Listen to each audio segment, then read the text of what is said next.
soon. Nope. Wait. End bucket. No, not yet. Not yet. Not yet. Okay. Well. Oh, fine. You know what? We'll just do this. I'm gonna take you off screen for a second here. Okay. And me off screen.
It's the Josh Show, Season 3.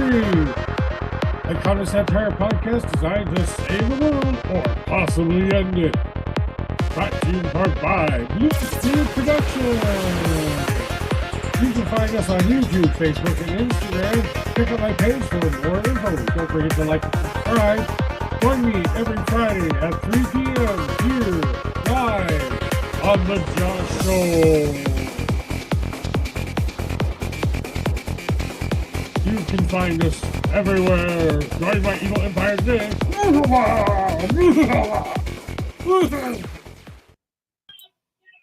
Hey everybody, welcome to the Josh Show. I would like to welcome my guest onto the show, Keepers of the Morgue. See, they were just setting up there. All right, let's remove that and let's get to this. Hi guys, my name is Josh. Hey, good to see you. How's it going, Joshua? Nice to meet you How's it guys. Good. Good to see you guys here today. Thank you very much for being on my show. First of all, this is Keepers of the Morgue, and they are a metal group, but they're going to tell us a little bit more about them here. We'll even play one of their videos about halfway through the show, guys. You know how it works, so we're going to keep plugging it and plugging it and plugging it. So would you like to introduce your bandmates to me, please? Absolutely. I'm Fred Schultz. I do vocals. I'm Gage Eden, and I play drums. And I'm Matt McClure, and I play guitar. And we're missing one more. He was out sick today. Stephen Hoshaw, who's our other guitarist, unfortunately. Well, we're going to send him all the good blessings to get better soon, right, guys? Thank you. Absolutely. Thanks for having us. So, we're missing a band member, but we still mention them. Thank you very much for mentioning all your band members, because I know being a part of a band is a big thingy. And, coming together and finding that part. So I got questions for you guys. How did you guys start in the field of just music in general? Like, what was the driving force for you guys? Well, for me, I actually, came up with the name and some of the early art for the band when I was in high school. I was really sort of desperately wanted to make music and play music, but trying to organize something like that in high school especially was difficult. So it wasn't until years later when I met these guys that things really came together for me. What about you, Matt? Yep, for the band-wise, I saw that the actual band page was created in 2014, and I wasn't introduced to Fred by another friend until 2019. When 2019 hit, that's when we really sat down. Fred and I started brainstorming, and then we spent about a year coming up with a formula for our first single, and then we released it. It was a big hit, and it was a lot easier to find some more band members that really wanted to play with us and be serious about playing. For me, it was actually it's a weird deal. So growing up, I always wanted a drum set. I always felt like I just wanted to play drums. And actually, when I was, I think, 5 or 6, my brother actually got from Santa Claus. He got a little pad that you could, it was almost like an entry level drum kit. But so I ended up getting one when I was like 8. Was it Craigslist? Yeah, it was I found Gage on a Craigslist ad, actually. Which is wild. And so I'm showing up and I'm like, I don't know who I'm meeting. What am I getting into? And not these weirdos. Yeah, exactly. Yeah. So, but as soon as we met, it was, I don't want to be like fate, but dude, it was such, we clicked so well. It was crazy. So here we are.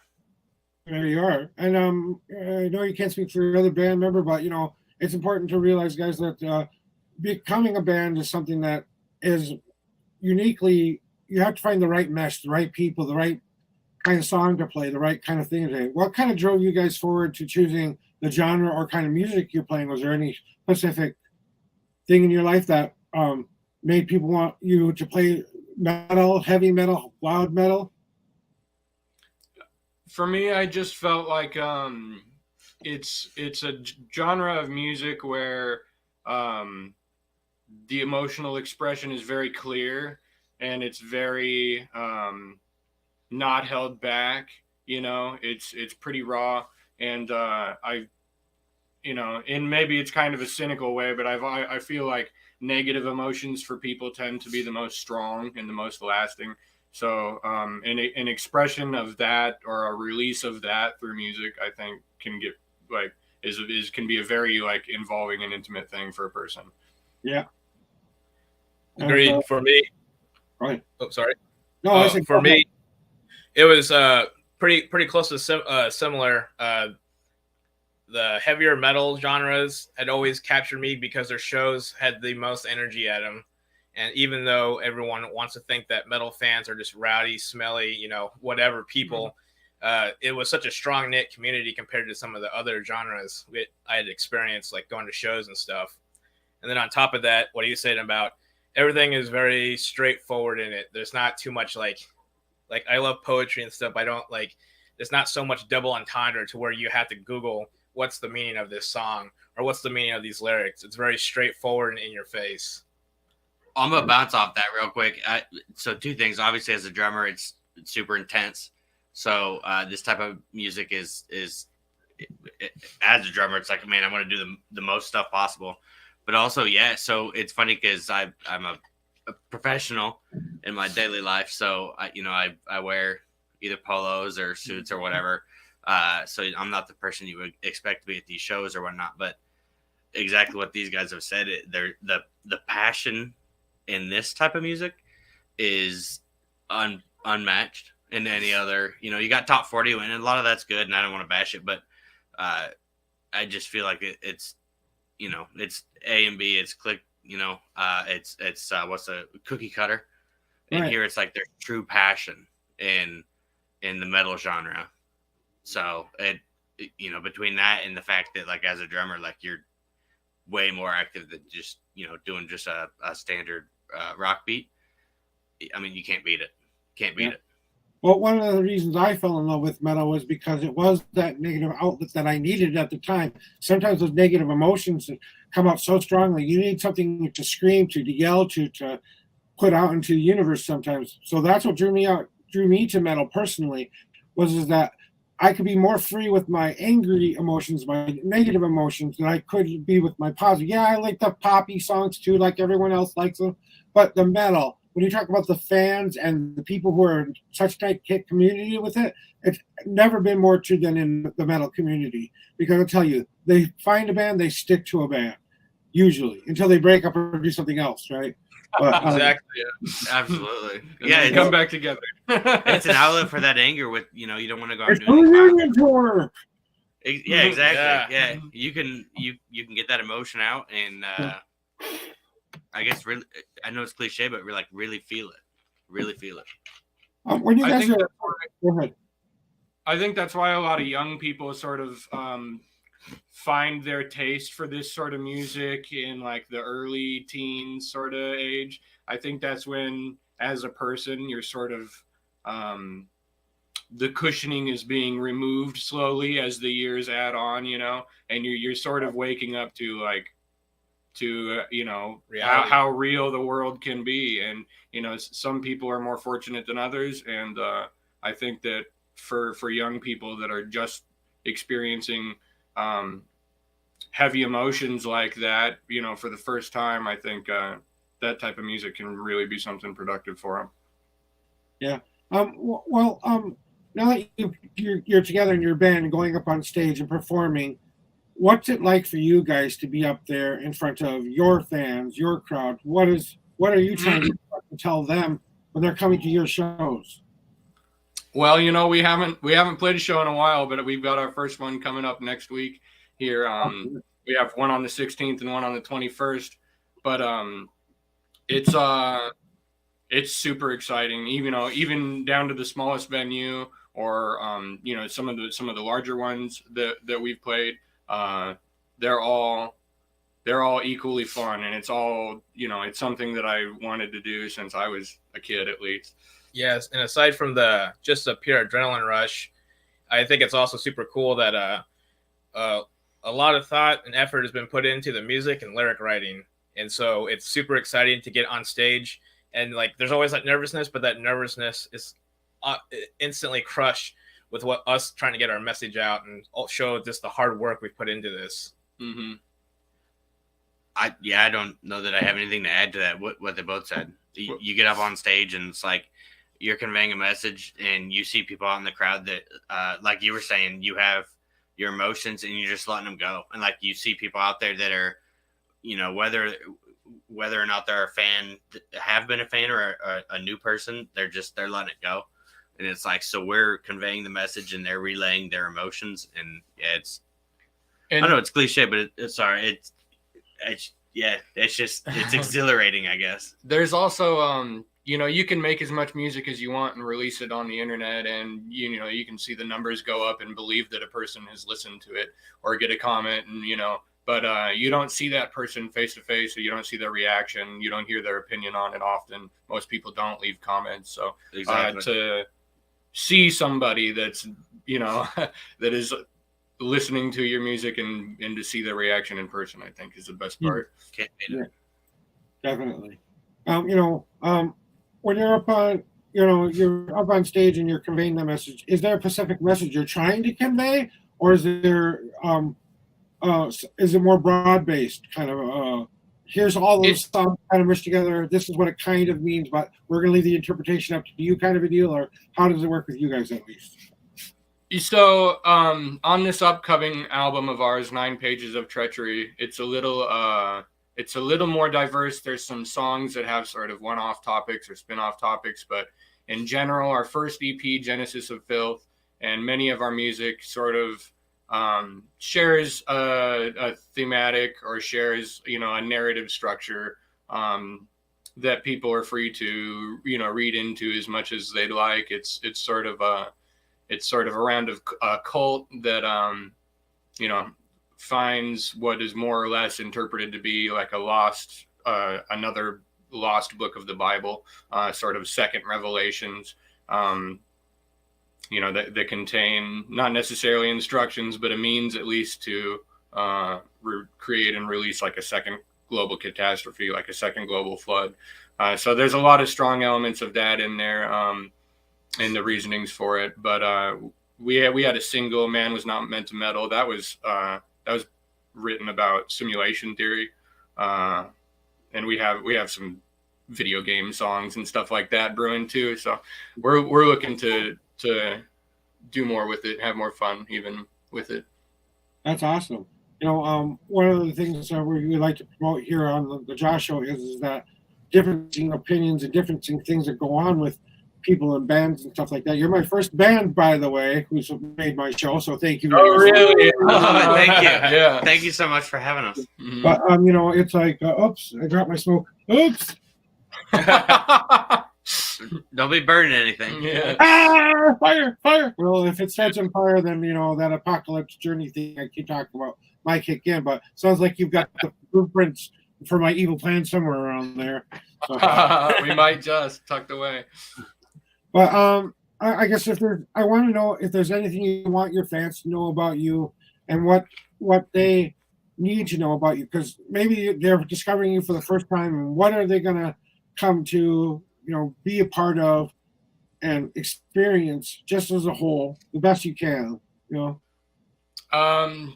Great community, lots of heavy blast beats and lots of creepy ass guitar. We're starting to play some shows here.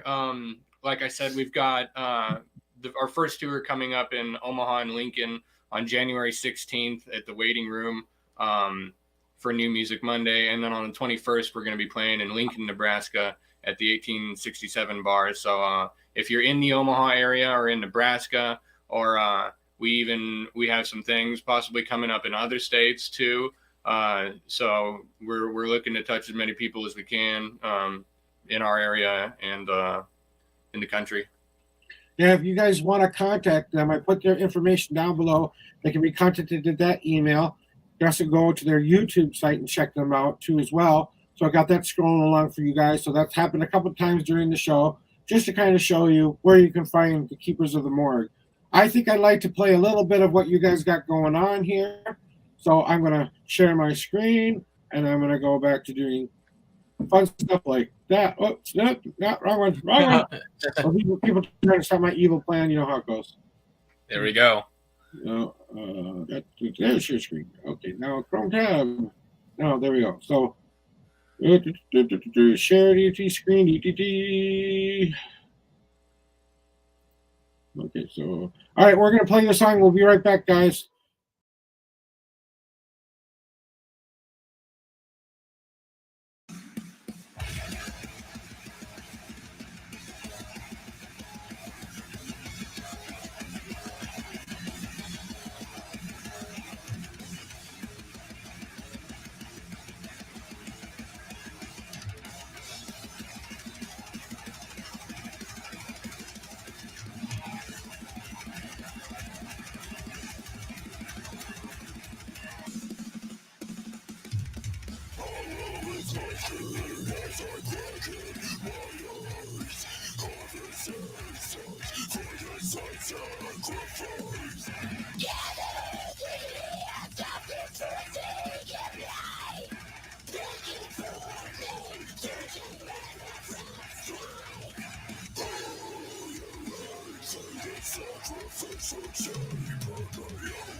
All right, welcome back, guys. That was Ashes of the Sun by Keepers of the Morgue. So thank you very much for letting me play that for you guys today. And you have some Thank show you. and stuff you guys want to announce here real quick before we move on along. So any announcements you want to give one more time for the people watching so they can come to your shows coming up, or You should do it up to February. Yeah. So we've got our show on the 21st at January in the 1867 bar. That was initially supposed to be sort of like our reunion show. So that same night, we're going to be releasing our first full album, 9 Pages of Treachery. That's going to be available on Spotify, YouTube, iTunes, Apple Music, like everything. After that, we have February 12th. We're doing another podcast, the Savage Ladies of Metal podcast. February 18th, we're playing at the Other Side in Kearney, Nebraska. So we've got a healthy schedule loaded up ahead for us here. Should do the 25th too, just in case the reach goes out there. Right, the 25th. Oh, that's right. The 25th, we if anybody here is from Ohio, we're going to be coming to Akron to participate in the Whackin' Battle of the Bands. You could stay tuned for more information on these sorts of things from our Facebook page and other social media platforms. I was good. Go ahead.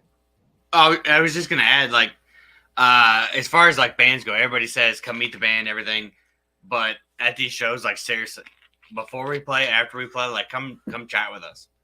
Like, we love the people. I see, again, I'm not gonna put anybody down, but I see so many bands. It's like, come meet the band. They're like, yeah, whatever. But meeting people that are at these shows is one of the greatest experiences.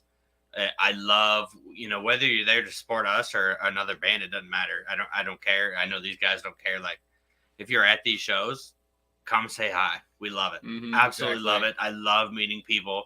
I wish you were here. Josh, I'll give you, show. absolutely. I'll give you a big hug, man. Like, I love meeting these people because we all share this interest in this type of music.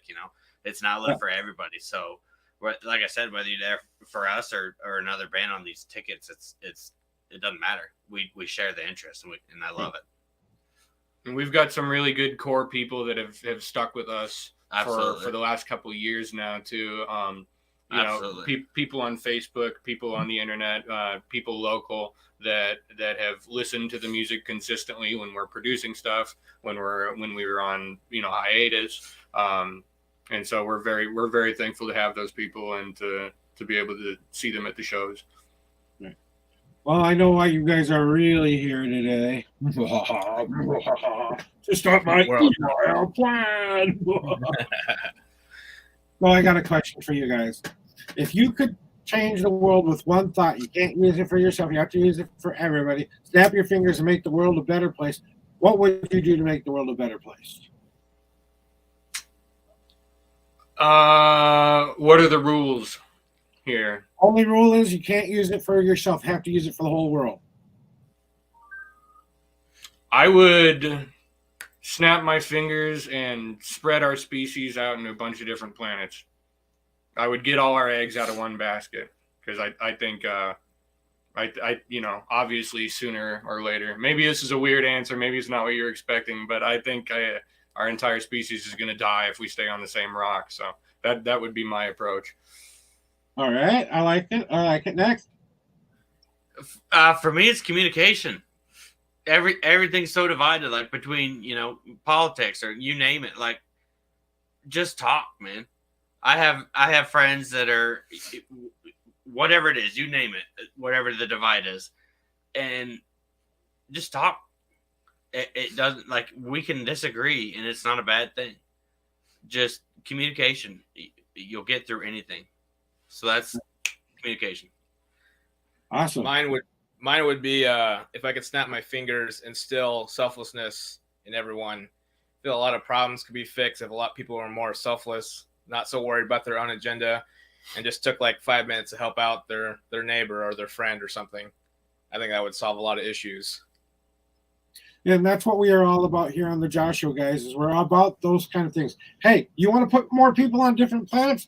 We couldn't use a little less people on our planet, first of all. But I think we have to work to getting to Mars before we worry about all those other places out in the universe quite yet. But still like the idea. Hey, I know a bunch of people I'd like to put on Mars. What is yours, good sir? If you could snap your finger, with one if I idea. could snap my fingers and snap the world, I just go, boom, all gone. Smack the evil plan. Get my evil spell book out. You all go to heaven. I take the blame. Absolutely. That's the true easy button right there. There you go. Everyone on every other planet would be all right. Yeah, take out the human species. We all go to our mythical heavens in the sky. And then, obviously, for nefarious reasons, I would like to say that, my real evil plan is to save the world, not destroy it. That's why you're here today, to stop my evil plan. And that frog in my throat. Yeah. Anyway. So that's what we talk about, the sharing, the talking, the community, bringing us closer together, communication, helping out a friend or helping out a stranger isn't necessarily doesn't seem like it's the biggest thing you could do in the world, but could be the biggest thing for somebody.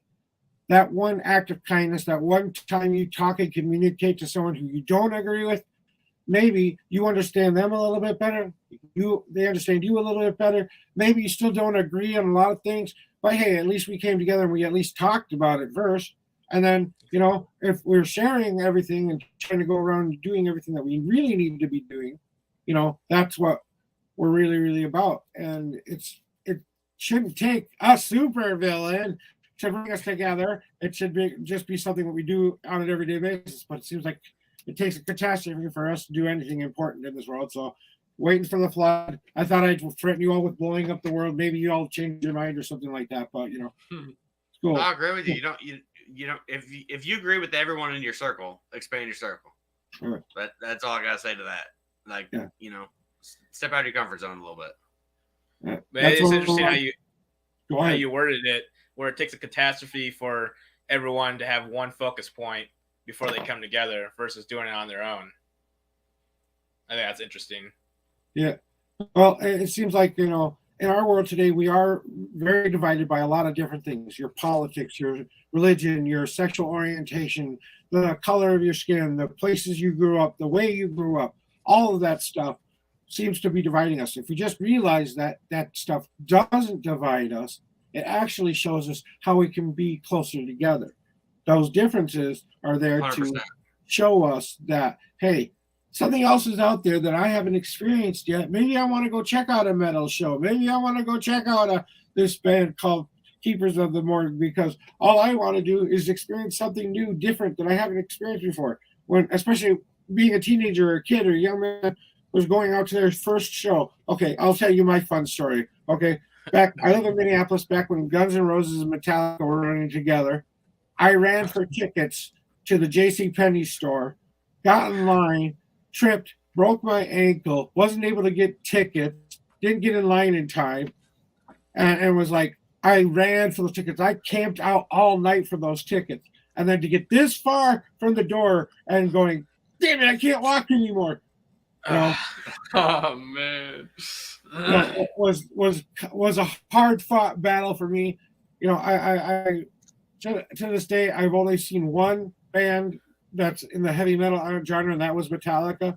And I guess if you want to count Guns N' Roses, I saw Guns N' Roses, and those are a couple of my influences. I'm an '80s boy, so I grew up in the '80s where a lot of the heavier metal rock was just starting to come out and starting to get spindles and stuff. So were there any influences with you guys with your music? You said something that you kind of said, hey, this is kind of like what I like, but gonna go forward from here and see what else we can do with it, Yeah. There is I really wasn't exposed to sort of any kind of metal or harder rock music until I was like probably 11 or 12. And I learned to some bands, and then I sort of I got into metalcore a lot, and I really liked metalcore, but I remember being a kid and I was like, I just wish there was a type of music where it was just without the singing though, too, you know? And so then I found bands like Carnifex. Really, really have loved Carnifex for a long time. Lorna Shore gets a lot of love around here as well. We've got so many influence, even bands that aren't necessarily our genre or we don't really sound like at all. Like for me, lyrically, Motionless in White, the shirt I'm wearing, I love those dudes. I've been a big fan, big listener of those guys since probably about the last 10 years. How about you, Awesome. Gage? So I know you're asking for influences, and I'm going to answer that. And I'm sorry for the long-winded answer, but when I was just a young, what do they say, knee-high grasshopper, I my first album, whatever, my first CD, after CDs came out, because I'm old enough to remember tapes. But yeah, exactly, tapes. But not 8-tracks. I'm not that old. But so I had Chumbawamba. Videotape. Got it. That was you. Yeah. So I had Tub Thumper, and I played that, and I would just hit repeat in my old stereo system at the time.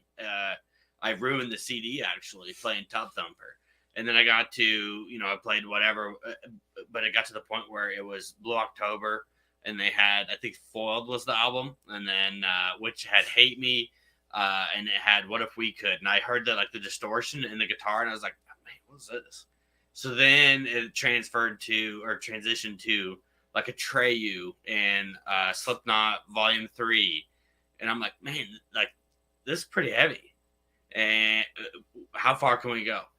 And then it was All That Remains, and then Whitechapel, and like now, like Lorna Shore is fantastic. Austin Archie is one of my heroes as far as drums go, but like Cattle Decapitation, all that stuff, like it for me, it was such a progressive deal. Green Day, my first song that I ever learned on drums was "Wake Me Up When September," which is so easy, but like how easy is that? And like that's the first song I ever learned on drums, right?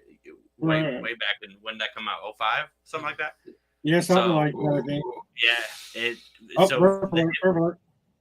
Yeah, it's tough to pick an influence because I'm all over the board. That's cool. I don't need one specific, just kind of what can't stop my evil plan. So it's good to hear these wonderful answers. Absolutely. What do you got, Matt? How'd you grow up? I grew up in a very religious family, so I wasn't allowed to listen to the radio. So I would sneak off and listen to the radio, and started off with just Billboard songs like Gwen Stefani, stuff like that. And then I found a CD from a show that was just laying on the ground, and it had a Lamb of God track on it. It was Laid to Rest. So that was my gateway band. Great track. Music. Because originally I was all classically trained on music. Like I had my parents get to maybe take guitar lessons. It was always Spanish acoustic. I even went to college for a little bit for classical guitar. So as a kid, I got into a band called Billy Talent, which is a Canadian neoclassical punk band, which I really liked their lyrics. I really liked their message they were pushing out.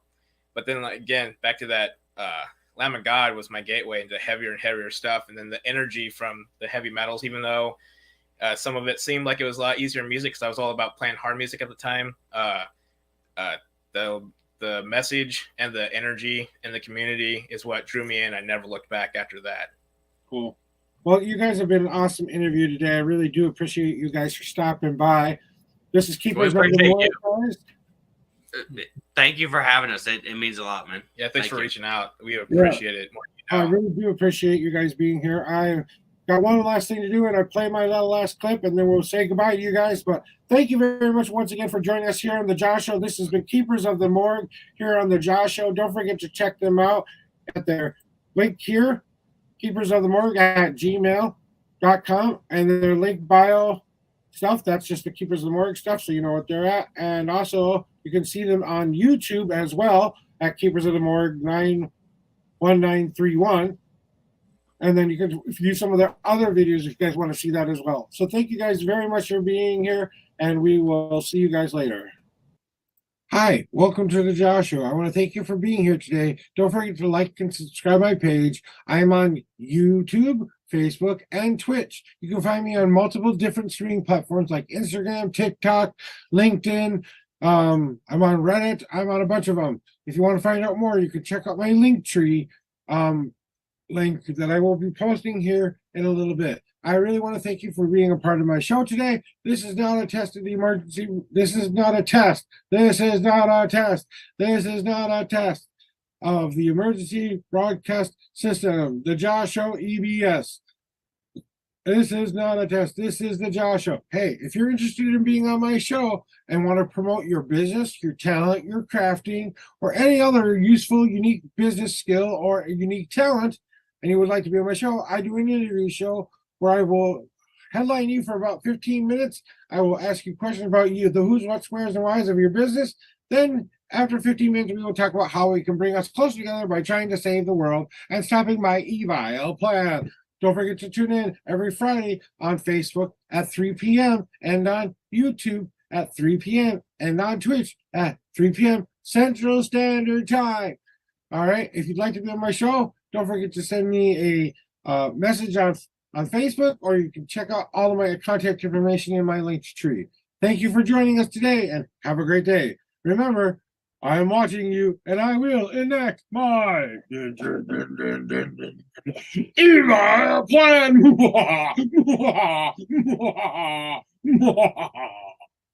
We'll see you next time. Bye bye and have a great day.